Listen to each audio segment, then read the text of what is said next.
ಭಾರತದ ಖನಿಜಕ್ಕೆ ಫಿದಾ, Taiwan big offer, ಚೀನಾಗೆ ಟಕ್ಕರ್, ಟೆಕ್ ಡೀಲ್ಗೆ ವೇದಿಕೆ ಸಜ್ಜು. ವಿಜಯ ಕರ್ನಾಟಕ ವೆಬ್ ವೀಕ್ಷಕರಿಗೆ ನಮಸ್ಕಾರ. ನಾನು ಶಿವಮೂರ್ತಿ ಸೊರಬ. ಒಂದ್ ಕಡೆ ಭಾರತ ಅಮೆರಿಕ ಜೊತೆ ಸುಂಕ ಸಮರವನ್ನ ನಡೆಸ್ತಾ ಇದೆ, ಮತ್ತೊಂದು ಕಡೆ ಚೀನಾ ಎಲಿಫೆಂಟ್ ಡ್ರ್ಯಾಗನ್ ಡ್ಯಾನ್ಸ್ಗೆ ಆಫರ್ ಮಾಡ್ತಾ ಇದೆ.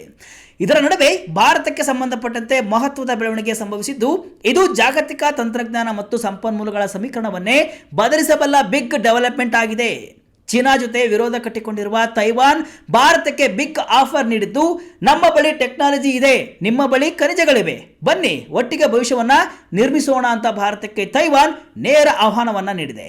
ಚೀನಾದ ಪಾರಮ್ಯಕ್ಕೆ ಸವಾಲೊಡ್ಡಿ ತಂತ್ರಜ್ಞಾನ ಕ್ಷೇತ್ರದಲ್ಲಿ ಸ್ವಾವಲಂಬನೆಯತ್ತ ಸಾಗುತ್ತಿರುವ ಭಾರತಕ್ಕೆ ಇದು ಸುವರ್ಣ ಅವಕಾಶ ಅಂತ ಕರೆಯಲಾಗ್ತಾ ಇದೆ. ಅದರಲ್ಲೂ ಚೀನಾ ಆಕ್ರಮಿಸಿಕೊಳ್ಳಲು ಮುಂದಾಗಿರುವಂತಹ ತೈವಾನ್ ಈ ಆಫರ್ ನೀಡಿರುವುದು ಗಮನವನ್ನ ಸೆಳೆದಿದೆ. ಬನ್ನಿ ಏನಿದು ಖನಿಜಕ್ಕಾಗಿ ತಂತ್ರಜ್ಞಾನಕ್ಕಾಗಿ ಖನಿಜ ಎಂಬುದನ್ನು ನೋಡೋಣ. ಇದರಿಂದ ಏನೆಲ್ಲ ಆಗುತ್ತೆ, ಕಂಪ್ಲೀಟ್ ಡೀಟೇಲ್ಸ್ ಇಲ್ಲಿದೆ.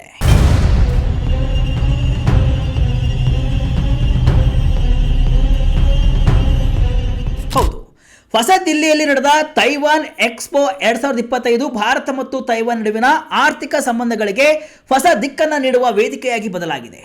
ತೈವಾನ್ನ ಬಾಹ್ಯ ವ್ಯಾಪಾರ ಅಭಿವೃದ್ಧಿ ಮಂಡಳಿಯ ಉಪನಿರ್ದೇಶಕರಾದ ಕೆವೆನ್ ಚೆಂಗ್ ಅವರು ನೀಡಿದ ಹೇಳಿಕೆ ಭಾರತ ಹಾಗೂ ತೈವಾನ್ ಪಾರ್ಟ್ನರ್ಶಿಪ್ನ ತಿರುಳನ್ನು ಬಿಚ್ಚಿಟ್ಟಿದೆ. ಎಲೆಕ್ಟ್ರಿಕ್ ವಾಹನಗಳಿಂದ ಹಿಡಿದು ನವೀಕರಿಸಬಹುದಾದ ಇಂಧನ ಮತ್ತು ರಕ್ಷಣಾ ಉತ್ಪಾದನೆಯವರೆಗೆ ನಮ್ಮ ಹೈಟೆಕ್ ಕೈಗಾರಿಕೆಗಳಿಗೆ ಬೇಕಾದ ಅಪರೂಪದ ಭೂ ಖನಿಜಗಳನ್ನು ಭಾರತದಿಂದ ಪಡೆಯಲು ನಾವು ಉತ್ಸುಕರಾಗಿದ್ದೇವೆ ಅಂತ ಅವರು ಹೇಳಿದ್ದಾರೆ. ಉತ್ಪನ್ನಗಳನ್ನು ತಯಾರಿಸುವ ಅತ್ಯಾಧುನಿಕ ತಂತ್ರಜ್ಞಾನ ನಮ್ಮಲ್ಲಿದೆ, ಆದರೆ ಅದಕ್ಕೆ ಬೇಕಾದ ಕಚ್ಚಾ ವಸ್ತುಗಳು ಭಾರತದಲ್ಲಿ ಇವೆ. ನಾವು ಒಟ್ಟಾಗಿ ಕೆಲಸವನ್ನ ಮಾಡಿದರೆ ಇದು ಎರಡು ದೇಶಗಳ ಆರ್ಥಿಕತೆಗೆ ವಿನ್ ವಿನ್ ಸನ್ನಿವೇಶವನ್ನ ಸೃಷ್ಟಿಸಲಿದೆ ಅಂತ ಜಂಗ್ ಹೇಳಿರುವುದು ಗಮನವನ್ನ ಸೆಳೆದಿದೆ. ತೈವಾನ್ಗೆ ಭಾರತದ ಮೇಲೆ ಇಂಟ್ರೆಸ್ಟಿಂಗ್ ಕಾರಣವೇನು?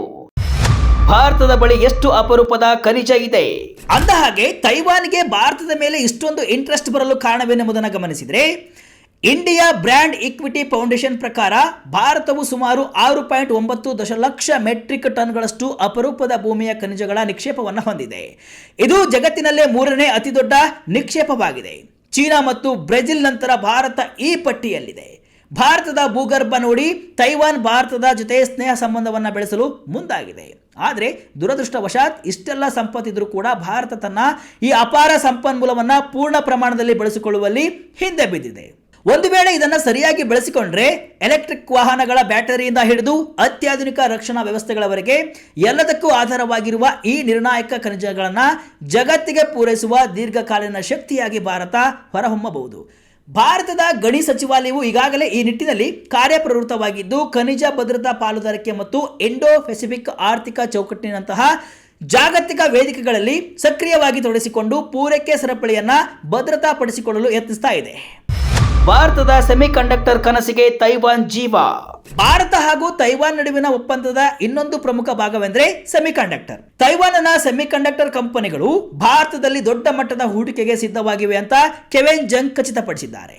ಈಗಾಗಲೇ ತೈವಾನ್ನ ಪ್ರಮುಖ ಫೌಂಡ್ರಿ ಕಂಪನಿಯಾದ power chip semiconductor manufacturing corporation ಭಾರತದ ಟಾಟಾ ಗ್ರೂಪ್ ಜೊತೆ ಸೇರಿ ಮುಂದಿನ ವರ್ಷದಿಂದ ಚಿಪ್ಗಳ ಬೃಹತ್ ಉತ್ಪಾದನೆಯನ್ನು ಪ್ರಾರಂಭಿಸಲಿದೆ.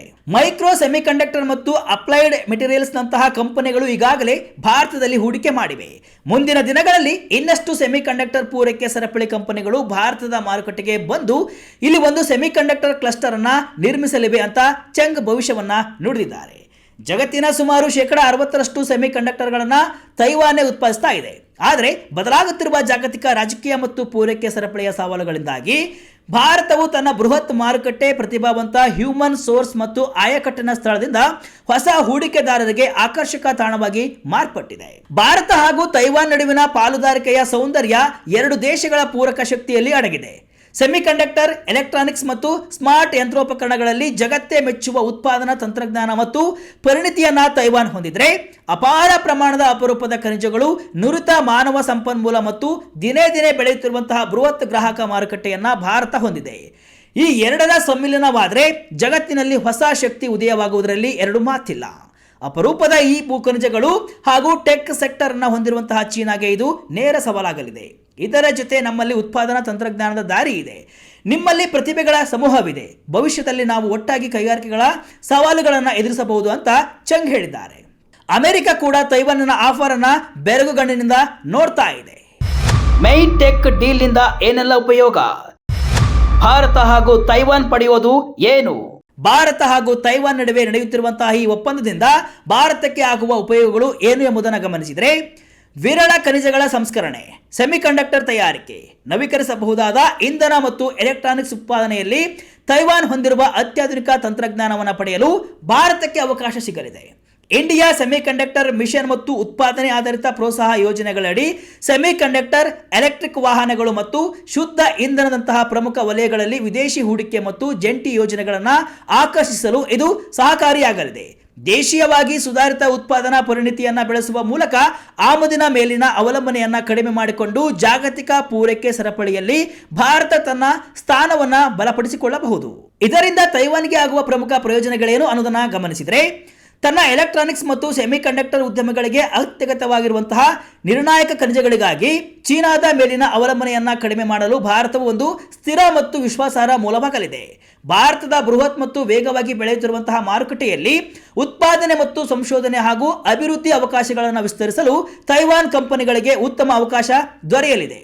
ಇಂಡೋ ಪೆಸಿಫಿಕ್ ವಲಯದಲ್ಲಿ ಭಾರತದ ಬೆಳೆಯುತ್ತಿರುವಂತಹ ಪಾತ್ರ ಮತ್ತು ಜಾಗತಿಕ ತಂತ್ರಜ್ಞಾನ ಮೈತ್ರಿಕೂಟಗಳಲ್ಲಿ ಭಾಗವಹಿಸುವ ಮೂಲಕ ತೈವಾನ್ ತನ್ನ ಕಾರ್ಯತಂತ್ರದ ವ್ಯಾಪ್ತಿಯನ್ನು ವಿಸ್ತರಿಸಬಹುದು. ಅದಲ್ಲದೆ ಈ ಪಾರ್ಟ್ನರ್ಶಿಪ್ ಎರಡು ದೇಶಗಳ ಇಂಧನ ಭದ್ರತೆಯನ್ನು ಹೆಚ್ಚಿಸುತ್ತೆ. ತಂತ್ರಜ್ಞಾನ ವರ್ಗಾವಣೆಯು ಭಾರತದಲ್ಲಿ ನಾವೀನ್ಯತೆ ಮತ್ತು ಉದ್ಯೋಗ ಸೃಷ್ಟಿಗೆ ಕಾರಣವಾದರೆ ತೈವಾನ್ ಕಂಪನಿಗಳಿಗೆ ಹೊಸ ವ್ಯಾಪಾರ ಅವಕಾಶಗಳು ತೆರೆದುಕೊಳ್ಳುತ್ತವೆ. ಚೀನಾ ಪ್ರಾಬಲ್ಯಕ್ಕೆ ಟಕ್ಕರ್ ಕೊಡಲು ಸ್ಟೇಜ್ ರೆಡಿ, ಫ್ರೆಂಡ್ ಶೋರಿಂಗ್ ನೀತಿಗೂ ಬಲದ ಡೀಲ್. ಇನ್ನು ನಿರ್ಣಾಯಕ ಖನಿಜಗಳ ವಲಯದಲ್ಲಿ ಚೀನಾದ ಜಾಗತಿಕ ಪ್ರಾಬಲ್ಯಕ್ಕೆ ನೇರವಾಗಿ ಸವಾಲು ಹಾಕಲು ಭಾರತ ಮತ್ತು ತೈವಾನ್ ಮಹತ್ವದ ಸಹಭಾಗಿತ್ವಕ್ಕೆ ಮುಂದಾಗಿವೆ. ಈ ಸಹಕಾರವು ನಿರ್ಣಾಯಕ ಖನಿಜಗಳ ಮೂಲಗಳನ್ನು ವೈವಿಧ್ಯಗೊಳಿಸುವುದು, ಸುಧಾರಿತ ತಂತ್ರಜ್ಞಾನವನ್ನು ಆಕರ್ಷಿಸುವುದು ಮತ್ತು ಚೀನಾದ ನಿಯಂತ್ರಣವನ್ನು ಬೈಪಾಸ್ ಮಾಡುವ ಸದೃಢ ಪೂರೈಕೆ ಸರಪಳಿಗಳನ್ನು ನಿರ್ಮಿಸುವ ಗುರಿ ಹೊಂದಿದೆ. ಎಲೆಕ್ಟ್ರಾನಿಕ್ಸ್, ಎಲೆಕ್ಟ್ರಿಕ್ ವಾಹನ ಮತ್ತು ರಕ್ಷಣಾ ವಲಯಗಳಿಗೆ ಅತ್ಯಗತ್ಯವಾಗಿರುವಂತಹ ಅಪರೂಪದ ಭೂಮಿಯ ಖನಿಜಗಳನ್ನು ಭಾರತವು ತೈವಾನ್ಗೆ ಪೂರೈಸಲಿದೆ. ಇದರಿಂದ ಎರಡು ರಾಷ್ಟ್ರಗಳು ಚೀನಾದ ಮೇಲಿನ ಅವಲಂಬನೆಯನ್ನು ಗಮನಾರ್ಹವಾಗಿ ಕಡಿಮೆ ಮಾಡಿಕೊಳ್ಳಬಹುದು.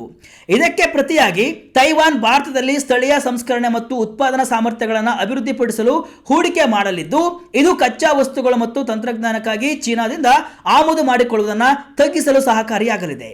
ಈ ಪಾಲುದಾರಿಕೆಯು ಫ್ರೆಂಡ್ ಶೋರಿಂಗ್ ನೀತಿಗೆ ಬಲವನ್ನ ನೀಡುತ್ತೆ.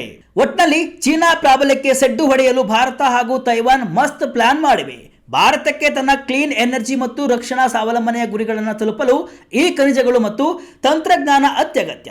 ಮತ್ತೊಂದೆಡೆ ಚೀನಾ ಮತ್ತು ಅಮೆರಿಕದ ಮೇಲಿನ ಅವಲಂಬನೆಯನ್ನ ಕಡಿಮೆ ಮಾಡಿಕೊಂಡು ತನ್ನ ಪೂರೈಕೆ ಸರಪಳಿಯನ್ನ ವೈವಿಧ್ಯಮಯಗೊಳಿಸುವುದು ತೈವಾನ್ಗೆ ಅನಿವಾರ್ಯವಾಗಿದೆ.